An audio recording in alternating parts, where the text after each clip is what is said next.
Hello everyone, welcome to everything in one platter. আজকের recipe গাজরের হালুয়া। শীতকাল আসতে চলেছে আর এই সময় গাজরের হালুয়া প্রত্যেকের বাড়িতেই একবার না একবার হয়। তাই আজকে আমরা দেখে নেব কি করে এই হালুয়া রেস্টুরেন্টের মতো বা দোকানের মতো অতি সহজেই বানানো যায়। এর জন্য আমাদের লাগবে 1 কেজি গাজর, গ্রেট করে নেওয়া 2 কাপ দুধ, 1 কাপ চিনি, 1 কাপ ঘি, 100 গ্রাম মাওয়া, 2 টিস্পুন এলাইচি পাউডার আর ড্রাই ফ্রুটসের মধ্যে নিয়ে নেব কাজু, কিশমিশ আর কাঠবাদাম মানে আলমন্ড। এই সমস্ত ড্রাই ফ্রুটসকে আমরা চপড করে নেব লম্বালম্বিভাবে বা যেভাবে আপনাদের ইচ্ছে।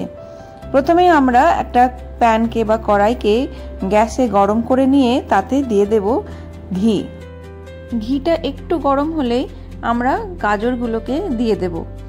আমরা প্রথমে গাজরগুলোকে 10 থেকে 15 মিনিট মতো ভালো করে, বাজারে 2 ধরনের গাজর পাওয়া যায়, একটা লম্বা লম্বা লাল রঙের হয় যেটা স্পেশালি শীতকালেই পাওয়া যায়, আর একটা নর্মাল গাজর হয় যেটা সারা বছর পাওয়া যায়। আমি কিন্তু নর্মাল গাজরেরই হালুয়া বানিয়েছি, দুটোতে একই রকমের টেস্ট হয়। সে খুন্তি দিয়ে গাজর কিন্তু সবসময়তেই নাড়তে হবে এই সময়, কারণ তলায় লেগে যেতে পারে। 15 মিনিট পরে আমরা দিয়ে দেব দুধ। নর্মাল টেম্পারেচারে থাকা দুধ দিলেই হবে, এখানে গরম করে দেওয়ার দরকার নেই। আর যে কোনো ধরনের দুধ হলেই হবে, ক্রিম মিল্ক বা টোড মিল্ক। দুধ ভালো করে মিশিয়ে নিয়ে 5 মিনিটের জন্য ঢাকা দিয়ে দিতে হবে। আর মাঝে মাঝেই একটু নাড়তে হবে যাতে দুধ তলায় লেগে না যায় বা পুড়ে না যায়। এই রান্নাটা কিন্তু এরকম ঢাকা চাপা দিয়েই করতে হবে। 5 মিনিট পরে আমরা দেখব যে দুধটা অনেকটাই কিন্তু আমাদের শুকিয়ে এসেছে। গাজরের হালুয়া রান্না করতে গেলে কন্টিনিউয়াসলি কিন্তু নাড়তে হবে, কারণ এটা তলায় লেগে যাওয়ার প্রচণ্ডভাবে সম্ভাবনা থাকে।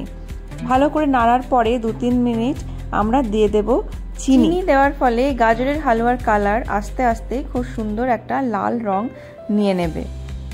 আর চিনি দেওয়ার জন্য অনেকটাই জল ছাড়বে আমাদের, সেই জন্য ওটাকে বারবার নেড়ে আমাদের জলটাকে শুকিয়ে নিতে হবে। গাজরের হালুয়া অনেক রকমভাবেই করা যায়, যেমন প্রেসার কুকারেও করা যায় অনেক কম সময়ে, কিন্তু এইভাবে করলে টেস্ট যেন আরও অনেক ভালো আসে। এরপরে আমরা আবার একবার ঢেকে দেব গাজরের হালুয়াকে, আর মাঝে মাঝে একটু করে নেড়ে দেব যাতে তলায় না লেগে যায়। আস্তে আস্তে দেখতেই পাচ্ছেন গাজরের হালুয়ার কালার চেঞ্জ হতে শুরু করেছে। এই সময় আমরা দিয়ে দেব চপড করে রাখা ড্রাই ফ্রুটস। ভালো করে মিশিয়ে নিতে হবে হালুয়ার সাথে। আর তারপরে আমরা আর একবার এটাকে ঢেকে দেব প্রায় 5 মিনিটের জন্য, আর অবশ্যই মাঝে মাঝে নাড়তে হবে। তারপরে দিয়ে দেব এলাইচি পাউডার। এলাইচি পাউডার দেওয়ার পরে আমরা এটাকে খুব ভালো করে মিশিয়ে নেব আর কিছুক্ষণের জন্য আরেকটু রান্না করে নেব। এরপরে আমরা বাকি ঘিটুকুও দিয়ে দেব, এটা অপশনাল, না দিলেও চলবে, কিন্তু ঘি হালুয়ার টেস্ট অনেকটাই বাড়িয়ে দেয়, তাই আমি বলবো অবশ্যই একটু দিয়ে দেবেন। এরপরে দিয়ে দেব মাওয়া বা পাউডার মিল্ক। মাওয়া না থাকলে আপনারা পাউডার মিল্কও ব্যবহার করতে পারেন, টেস্ট একই রকমই আসবে। মাওয়াকে কিন্তু খুব ভালোভাবে হালুয়ার সাথে মিশিয়ে নিতে হবে, কোনো লাম্পস বা দানা এগুলো যেন না থাকে। একটু সময় নিয়ে এটাকে করতে হবে। আমাদের হালুয়া একদম রেডি হয়ে গেছে আর সুন্দর একটা কালারও চলে এসছে। এবার আমার কড়াই থেকে নামিয়ে একটা পাত্রে বা প্লেটের মধ্যে হালুয়াকে ঢেলে দিতে হবে। আর তারপরে আমরা কিছুটা চপড ড্রাই ফ্রুটস দিয়ে উপর থেকে একটু গার্নিশ করে দেব। দেখতে আর খেতে দুটোই ভালো লাগবে। একবার বানিয়ে খেলে বারবার বানিয়ে খেতে ইচ্ছে করবে, আমি 100% গ্যারান্টি দিয়ে বলতে পারি।